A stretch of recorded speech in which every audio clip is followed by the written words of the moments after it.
7 नवंबर 2025 Bharat Nagar police station Bhavnagar. Gujarat के भावनगर शहर के भारत नगर पुलिस स्टेशन में assistant conservator of forest officer Shailesh Khambala घबराई हुई हालत में अपने इन लॉज के साथ पहुंचता है। पुलिस को वो बताता है कि उसकी वाइफ नैना और दोनों बच्चे पृथा और भव्य कहीं मिल नहीं रहे हैं। शैलेश ने बताया कि 5 नवंबर 2025 को गुरु नानक जयंती की सुबह वो वॉक के लिए निकला था, लेकिन जब वो वापस फॉरेस्ट कॉलोनी में बने अपने क्वार्टर्स आया तो घर पूरी तरह खाली था। पहले उसे लगा कि उसकी वाइफ नैना अपनी बड़ी बेटी पृथा और छोटे बेटे भव्य के साथ सामान लेकर वापस सूरत घर के लिए निकल गई होगी। आखिर हफ्ते भर पहले ही दिवाली वेकेशंस पर नैना और बच्चे उसके पास आए थे और 5 नवंबर को छुट्टी खत्म होते ही उनका सूरत लौटना तय था। अब इसी सोच ने शैलेश को कुछ देर के लिए तो निश्चिंत कर दिया, लेकिन जैसे ही उसने फोन चेक किया तो उसमें आया नैना का मैसेज पढ़ वो सहम गया। मैसेज में लिखा था, मैं सबसे दूर जा रही हूँ, पृथा और भव्य को भी अपने साथ ले जा रही हूँ। इतने सालों से मैं बहुत मुश्किलों से जी रही थी, अब मुझे जीने दो, मुझे ढूंढने की कोशिश मत करना, मुझे जीने दो, मुझे जीने दो। इन मैसेजेस को पढ़ते ही उसने फौरन नैना को कॉल लगाई, लेकिन नैना का फोन स्विच ऑफ आ रहा था। चूंकि भावनगर से सूरत की दूरी लगभग 6 घंटे की है, इसलिए पहले उसने इंतजार किया और फिर सूरत में रह रहे अपने पेरेंट्स को सारी बात बताई। पूरा दिन बीत गया, लेकिन ना तो नैना सूरत पहुंची थी और ना ही उसका फोन ऑन हुआ था। जब शैलेश को कहीं से भी कोई खोज खबर नहीं मिली तो उसने नैना के भाई यानी अपने ब्रदर इन लॉ हरेश भाई जोटाना को इस घटना के बारे में बताया। ये खबर सुनते ही नैना की फैमिली में हड़कंप मच गया और वो फौरन भावनगर को निकल शैलेश के पास उसके सरकारी क्वार्टर में पहुंच गए। सभी शैलेश के साथ मिलकर बस स्टैंड से लेकर रेलवे स्टेशन तक हर जगह नैना और बच्चों की फोटोज लेकर दर बदर भटकते रहे, उनको खोजते रहे, लेकिन सारी कोशिशें नाकाम हो गईं। आखिर नैना बच्चों के साथ कहां और किस हालत में होगी? कहीं वो किसी अनहोनी का शिकार तो नहीं हो गए होंगे? ये सभी शंकाएं और डर उन्हें अंदर से खाए जा रही थी। उधर शैलेश को नैना और बच्चों की फोटो सीने से लगाए फूट फूट कर रोता देख उनकी हिम्मत जवाब देने लग गई थी। इसलिए जब उन्हें सारे रास्ते बंद नजर आने लग गए तो वो अगले दिन यानी 7 नवंबर 2025 को शैलेश के साथ भारत नगर पुलिस स्टेशन में मिसिंग कंप्लेंट दर्ज कराने पहुंच गए। मामले की गंभीरता को देखते हुए पुलिस ने मिसिंग पर्सन रिपोर्ट दर्ज की और सर्च ऑपरेशन शुरू कर दिया। कुछ ही घंटों में फॉरेस्ट ऑफिसर की वाइफ और बच्चों के गायब होने की खबर शहर भर में फैल गई। जिस केस की शुरुआत मिसिंग कंप्लेंट से हुई थी, उसकी हकीकत इससे भी ज्यादा पेचीदा थी, क्योंकि नैना और बच्चों की खोज करते हुए पुलिस को इस केस में एक ऐसा नया किरदार हाथ लगा जिसके खुलासे ने इस केस को और भी संगीन बना दिया। इतना संगीन कि इस केस ने पूरे गुजरात स्टेट को हिला कर रख दिया। इतना कि लोग मजबूर हो गए घर से निकलकर जस्टिस के लिए कैंडल मार्च करने के लिए। Welcome to the show. My name is Shashwat and you are watching the disturbing case of Gujarat Khambala family. November 2025 forest department में एज एन एसीएफ सर्व कर रहे 39 साल के शैलेश की शादी तकरीबन 15 साल पहले नैना बेन से हुई थी और उनके 2 बच्चे थे, 13 साल की बेटी पृथा और 9 साल का बेटा भव्य। इन 15 सालों में शैलेश की पोस्टिंग अलग अलग जगह होती रही, इसलिए नैना बेन और उनके बच्चे हमेशा से शैलेश की जॉइंट फैमिली के साथ सूरत में ही रह रहे थे। इन ट्रांसफर्स के बीच साल 2024 में गुजरात के दाहोद सिटी में आरएफओ की पोस्ट से प्रमोट होकर शैलेश की पोस्टिंग गुजरात के भावनगर में हो गई थी। चूंकि फॉरेस्ट डिपार्टमेंट में काम इस तरह का था कि शैलेश अपनी फैमिली को टाइम देने के लिए घर नहीं जा पाता था, इसलिए छुट्टियों में उनका परिवार ही उनके पास एलोकेटेड क्वार्टर्स में रहने आ जाता था। इसी तरह इस बार भी नैना अपने बच्चों के साथ दिवाली की छुट्टी पर शैलेश के भावनगर फॉरेस्ट कॉलोनी वाले क्वार्टर्स में ठहरने आ गई थी। 7 नवंबर 2025 पुलिस ने आधार कार्ड से लेकर फोटोज तक सभी इंफॉर्मेशन को कलेक्ट किया और इसे वायरलेस मैसेज के थ्रू भावनगर डिस्ट्रिक्ट के सभी पुलिस स्टेशंस में सर्कुलेट कर दिया। इसके साथ ही पुलिस की एक टीम फॉरेस्ट कॉलोनी के आसपास के इलाकों की सभी सीसीटीवी फुटेजेस को कलेक्ट करने, एक टीम नैना बेन की सीडीआर निकालने में, वहीं तीसरी टीम खंबाला फैमिली के रिलेटिव से पूछताछ करने लग गई। इन्वेस्टिगेशन को 24 घंटे बीत चुके थे, लेकिन पुलिस के हाथ एक भी स्ट्रॉन्ग लीड नहीं लगी थी। लेकिन अगले दिन 8 नवंबर 2025 को शैलेश ने पुलिस को जानकारी दी कि उसे एक सिक्योरिटी गार्ड ने बताया है कि उसने नैना बेन और बच्चों को ऑटो रिक्शा से कहीं जाते देखा है। फाइनली शैलेश के थ्रू ही सही पुलिस के हाथ पहली स्ट्रॉन्ग लीड लग गई थी, इसलिए पुलिस ने फौरन उस सिक्योरिटी गार्ड को पूछताछ के लिए बुला लिया। लेकिन जहां पुलिस को नई लीड मिली ही थी कि उनके हाथ कई रेड फ्लैग्स भी लग गए। ना तो पुलिस को सीसीटीवी फुटेजेस में नैना बेन और बच्चे फॉरेस्ट कॉलोनी से बाहर जाते दिखे और ना ही नैना बेन की मोबाइल की लास्ट लोकेशन फॉरेस्ट कॉलोनी के बाहर की थी। ऊपर से उस सिक्योरिटी गार्ड ने नैना बेन और बच्चों को ऑटो से जाते हुए देखने की बात से इनकार कर दिया था। वही शैलेश, जो इन दिनों लगातार पुलिस स्टेशन आ रहा था, वो भी काम का हवाला देकर सूरत निकल गया, ये कहते हुए कि वो उनके कांटेक्ट में रहेगा। अब इन सभी पहलुओं को देखते हुए पुलिस को शैलेश पर शक होने लग गया और इसलिए उन्होंने शैलेश की कॉल डेटा चेक करनी शुरू की, जहां उन्हें एक ऐसा नंबर मिला जिससे शैलेश के फोन से कई बार कॉल की गई थी और वो नंबर था उसी फॉरेस्ट डिपार्टमेंट में काम कर रहे शैलेश के जूनियर अमित वानिया का। जब पुलिस ने क्वेश्चनिंग के लिए अमित वानिया को उठाया तो उसने जो खुलासे किए वो पुलिस को साजिश के एक ऐसे गहरे समुद्र में ले गए जहां सच को पत्थरों में लपेटकर डुबा दिया गया था।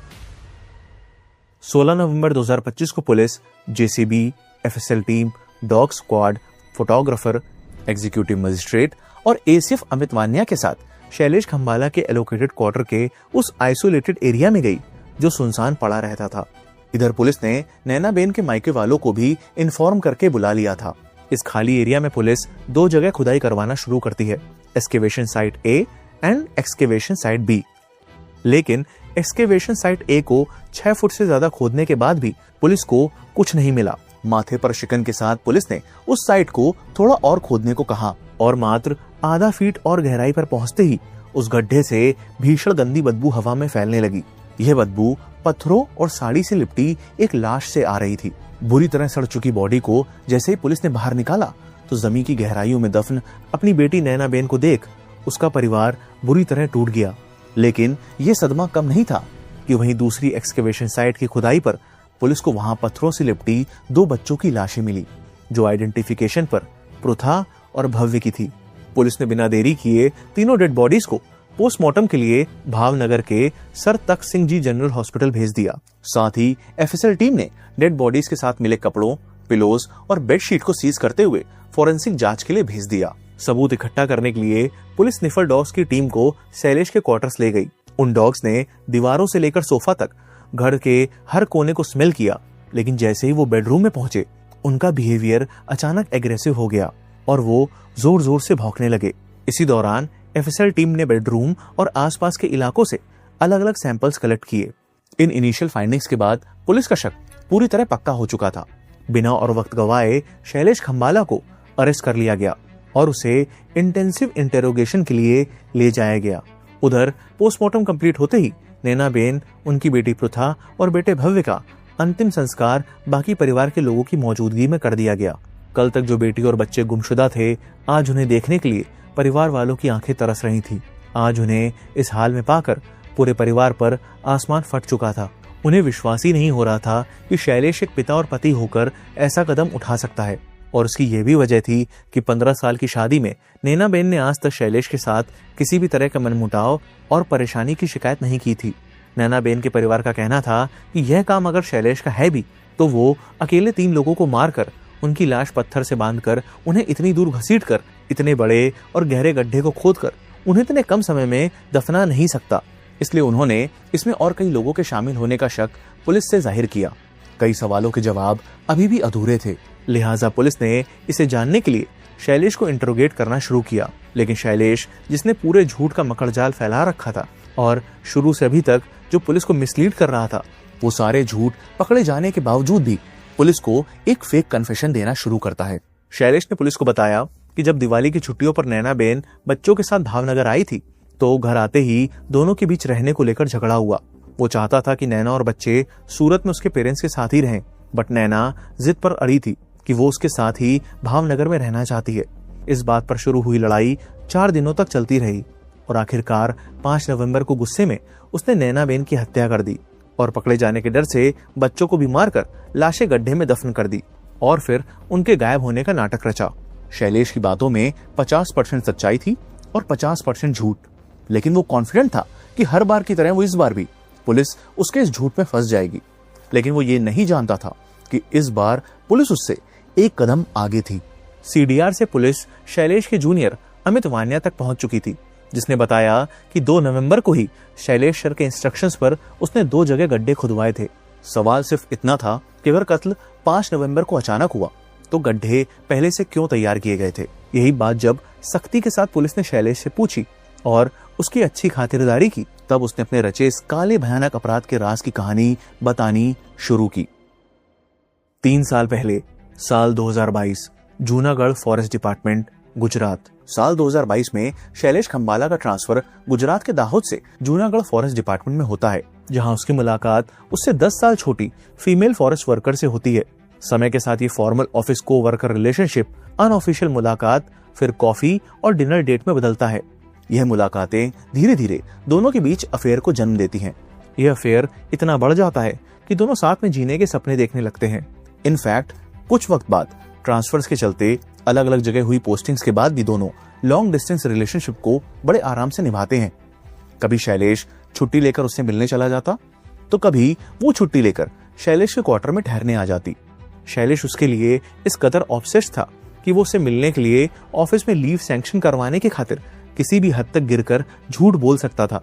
एक बार तो जब उसकी गर्लफ्रेंड की गांधीनगर में ट्रेनिंग चल रही थी, तो उसे मिलने जाने के लिए उसने ऑफिस में अपने सीनियर से कहा कि उसकी बेटे की डेथ हो गई है और उसे कैसे भी करके जाना होगा। लेकिन किसे पता था कि एक दिन वो इस झूठ को खुद अपने हाथों से हकीकत में बदल देगा। नवंबर 2025, शैलेश का एक्स्ट्रा मैरिटल अफेयर 3 साल से ज्यादा पुराना था। उसकी गर्लफ्रेंड उसे इतना चाहती थी कि वो उसे पाने के लिए हर हद पार करने को तैयार थी, और शैलेश भी उसे अपनी जिंदगी बनाना चाहता था। सूरत में नैनाबेन और बच्चों के रहने से शैलेश अपने इस अफेयर को बिना रुकावट पूरी आजादी से चला रहा था। लेकिन जब छुट्टियों में परिवार भावनगर आता, तो शैलेश और उसकी गर्लफ्रेंड के बीच दूरी बढ़ने लगती। धीरे धीरे परिवार की मौजूदगी उसे बोझ लगने लगी, और जब नैनाबेन ने बच्चों के साथ हमेशा के लिए भावनगर में रहने की बात की, तो शैलेश के अंदर की चिढ़ नफरत में बदल गई। 27 अक्टूबर 2025 को जब नैनाबेन बच्चों के साथ शैलेश के एलोकेटेड क्वार्टर्स पहुंची, तो दोनों के बीच बहस छिड़ गई। नैनाबेन ने तय कर लिया था कि अब वो भावनगर में शैलेश के साथ ही रहेगी, लेकिन शैलेश किसी भी कीमत पर ये नहीं चाहता था, और उसे अब अपनी फैमिली एक कांटे की तरह चुभने लगी, जिसे वो हमेशा के लिए हटाना चाहता था। 6 दिन बाद 2 नवंबर 2025 को शैलेश ने अपने junior and co-worker Amit Vaniya को फोन करके क्वार्टर के पास 2 बड़े गड्ढे खुदवाने को कहा, यह कहकर कि उनमें उसे वेस्ट वाटर और गार्बेज डिस्पोज करना है। गिरीश बलदानिया जेसीबी लेकर फॉरेस्ट कॉलोनी पहुंचा और क्वार्टर से लगभग 20 फुट दूर एक आइसोलेटेड जगह पर 6.5 फुट और 5.5 फुट के 2 पिट खुदवा दिए गए। तैयारी पूरी हो चुकी थी, अब सिर्फ सही दिन का इंतजार था। 5 नवंबर को गुरु नानक जयंती की वजह से स्कूल और गवर्नमेंट ऑफिसेज बंद थे। मिडवीक छुट्टी के चलते लोग देर से उठते। इसी सोच के साथ शैलेश ने यह दिन चुना। इन पूरी साजिश को अंजाम देने के दौरान वो अपनी गर्लफ्रेंड से लगातार बात करता रहा। 4 नवंबर 2025 को, यानी मर्डर से एक दिन पहले, उसने एक सवाल पूछा कि अगर मैं कोई बड़ा फैसला लूं तो क्या तुम मुझे एक्सेप्ट करोगी? जवाब बिना सोचे हाँ में ही आया। उसी पल दोनों ने देश छोड़कर नई जिंदगी शुरू करने के सपने पर पासपोर्ट बनवाने का काम शुरू कर दिया, और अपने मन को झूठी तसल्ली देते हुए अब ये हैवानी सांप स्वार्थ में अंधा होकर अपने ही परिवार को निगलने के लिए तैयार हो गया। 5 नवंबर 2025 सुबह के 7 बजे शैलेश सुबह करीब 7 बजे ही उठ गया था, और उस वक्त उसकी वाइफ और बच्चे गहरी नींद में सो रहे थे। उसने बिस्तर से तकिया उठाया और नैनाबेन के चेहरे को दबाकर उनका दम घोटने लगा। वो तब तक नहीं रुका जब तक तड़प तड़प कर उनकी सांसें थम नहीं गईं। फिर उसने एक एक कर अपने बच्चों को भी इसी अंजाम तक पहुंचा डाला। शैलेश ने न सिर्फ पति बल्कि पिता शब्द को भी शर्मसार कर दिया था। करीब 8:30 बजे शैलेश ने लाशों को पत्थरों से लपेटा और एक एक करके उन गड्ढों में घसीटकर डाल दिया। फिर एक पिट को दरवाजे से और दूसरे को मैट्रेस से ढक दिया। साजिश पूरी करने के बाद वो घर आया, लेकिन उसकी एक चूक ने उसके इस खेल का भांडा फोड़ दिया। शैलेश ने नैनाबेन के फोन को एयरप्लेन मोड पर डाला और अपने नंबर पर नैनाबेन के फोन से एक मैसेज भेजा, जिसमें लिखा था कि वो किसी और के साथ जा रही है, ताकि शक उस पर ना आए। अगले दिन 6 नवंबर 2025 की सुबह 8:30 बजे उसने फिर अपने कोवर्कर अमित वानिया को फोन करके मिट्टी के डंपर अरेंज करने को कहा। 2 घंटे बाद 2 डंपर्स क्वार्टर के पास पहुंच गए, जिन्हें शैलेश उन्हें गड्ढों तक ले गया और मिट्टी डालने की जगह दिखाई। ऐसे में जब फॉरेस्ट गार्ड उन गड्ढों में झांकने के लिए आगे बढ़ा, तो शैलेश ने उसे चिल्लाकर कहा कि यहाँ मत आओ, मैंने एक सांप पर पैर रख दिया है और वो किसी को भी काट सकता है। इस सांप के डर से वो फॉरेस्ट गार्ड पीछे लौट गया और दोनों गड्ढों को मिट्टी से ऊपर तक भर दिया गया। अपने परिवार को खत्म कर, उनका नामो निशान इस दुनिया से मिटाकर वो बाकी सबूतों को मिटाने चल दिया। वो घर गया और उसने अपने परिवार के कपड़े, स्लीपर्स, तकिया और बाकी मर्डर में यूज हुई चीजों को इकट्ठा करके एक बैग में भरा और उन्हें शतरंजी नदी में बहा दिया। ट्रिपल मर्डर को अंजाम देने के बाद प्लान के मुताबिक 7 नवंबर को शैलेश भारत नगर पुलिस स्टेशन पहुंचा और अपनी फैमिली की मिसिंग रिपोर्ट दर्ज करा दी। वो पुलिस को इधर उधर भटकाता रहा ताकि पूरा फोकस मिसिंग केस पर रहे। इसी बीच वो अपने और अपनी गर्लफ्रेंड के पासपोर्ट का काम भी आगे बढ़ाता रहा। शैलेश को पूरा भरोसा था कि मिसिंग रिपोर्ट के पीछे छुपकर वो पुलिस और इन-लॉज दोनों की आंखों में धूल झोंक देगा। उसे लग रहा था कि कुछ दिन या महीनों में केस ठंडा पड़ जाएगा और पासपोर्ट वीजा मिलते ही वो अपनी गर्लफ्रेंड के साथ देश छोड़ देगा। लेकिन इससे पहले ही उसका असली चेहरा सामने आ गया और यह सब हुआ उसकी एक गलती से, जिससे यह भांडा फूट गया। इन्वेस्टिगेशन के दौरान पुलिस को शैलेश के क्वार्टर से नैना बेन का फोन मिला। जब एफएसएल टीम ने उसमें लास्ट मैसेज चेक किया तो वो सेंड बॉक्स में नहीं बल्कि ड्राफ्ट फोल्डर में पड़ा हुआ था। वही मैसेज जिसे शुरुआत से शैलेश सबको दिखाकर यह साबित करना चाह रहा था कि नैना उसे छोड़कर चली गई है। लेकिन शैलेश ने हड़बड़ी में पहले ही फोन को एयरप्लेन मोड पर डाल दिया था और मैसेज को खुद टाइप कर अपने नंबर पर भेज दिया था, बिना ये ध्यान दिए कि मैसेज कभी सेंड ही नहीं हुआ। वो बस अपने फोन से क्लिक की गई उस मैसेज की फोटो को दिखाकर सबको गुमराह करता रहा। सच कहते हैं, खूनी कितना भी शातिर हो, एक गलती जरूर कर देता है और इस केस में शैलेश की वही गलती उसके गुनाहों की सबसे बड़ी गवाह बन गई। शैलेश का कन्फेशन रिकॉर्ड करने के बाद पुलिस ने इस मिसिंग केस को मर्डर केस में तब्दील करते हुए शैलेश के खिलाफ बीएनएस सेक्शन 103 यानी मर्डर, 238 यानी डिस्ट्रॉइंग एविडेंस और 240 यानी कमिटेड क्राइम की फॉल्स इंफॉर्मेशन की धाराएं लगाते हुए केस दर्ज कर लिया है। हैरानी की बात यह थी कि कन्फेशन के वक्त शैलेश के चेहरे पर ना तो कोई पछतावा था और ना ही अफसोस। सिंस शैलेश की गर्लफ्रेंड इस पूरे मर्डर और प्लानिंग के वक्त लगातार उसके कांटेक्ट में बनी हुई थी, इसलिए पुलिस ने 18 नवंबर 2025 को उसे थाने में बुलाया ताकि शैलेश के साथ उसका ट्रिपल मर्डर में कितना इन्वॉल्वमेंट है यह समझा जा सके। फिलहाल अभी तक पुलिस को फीमेल फॉरेस्ट वर्कर के इस ट्रिपल मर्डर केस में इन्वॉल्वमेंट के कोई सबूत हाथ नहीं लगे हैं। 10 दिसंबर 2025 को पुलिस ने शैलेश खंबाला को कोर्ट में पेश किया और शैलेश से नार्को टेस्ट के लिए कंसेंट देने की अपील की गई, जिसे शैलेश ने सिरे से ठुकरा दिया। इनफैक्ट उल्टा वो यह कहते हुए कोर्ट में रोने लग गया कि पुलिस उसे लगातार हैरेस कर रही है और उसे डर है कि पुलिस उसे मार डालेगी। फिलहाल नार्को टेस्ट रिफ्यूज करने के बाद शैलेश को वापस जेल भेज दिया गया है और उसकी गर्लफ्रेंड की इन्वॉल्वमेंट को लेकर इन्वेस्टिगेशन चालू है, जो फिलहाल किसी नतीजे पर नहीं पहुंची है। इस केस का सबसे गहरा साइकोलॉजिकल सच यह है कि क्राइम कभी भी एक पल का फैसला नहीं होता। वो धीरे धीरे दिमाग के अंधेरों में जन्म लेता है, जब जिम्मेदारियां बोझ लगने लगती हैं और ख्वाहिशें हक बन जाती हैं। जैसे ही डिजायर मोरालिटी से ऊपर जाती है, दिमाग अपने लिए जस्टिफिकेशन गढ़ लेता है और ये वही जस्टिफिकेशन जुर्म की बुनियाद बन जाता है। यह कहानी इमोशनल डिटैचमेंट का सबसे भयानक रूप भी दिखाती है। जब गिल्ट, रिमोर्स और एम्पैथी धीरे धीरे मर जाती है, तब इंसान अपने ही रिश्तों को समस्या भी मान लेता है और हल भी। शैलेश की शांति, उसका निश्चित चेहरा और बिना किसी पछतावे की प्लानिंग ये साफ बताती है कि यह गुस्से का एक्सप्लोजन नहीं बल्कि ठंडे दिमाग से की गई कैलकुलेशन थी। जुर्म हाथों से नहीं, पहले दिमाग में होता है और अक्सर वही दिमाग आखिर में जुर्म का सबसे बड़ा गवाह बन जाता है। अगर आप क्राइम केसेस ऑडियो फॉर्म में सुनना पसंद करते हैं तो आप स्पॉटिफाई पर हमारे पॉडकास्ट को सुन सकते हैं, जिसका लिंक डिस्क्रिप्शन में दिया हुआ है।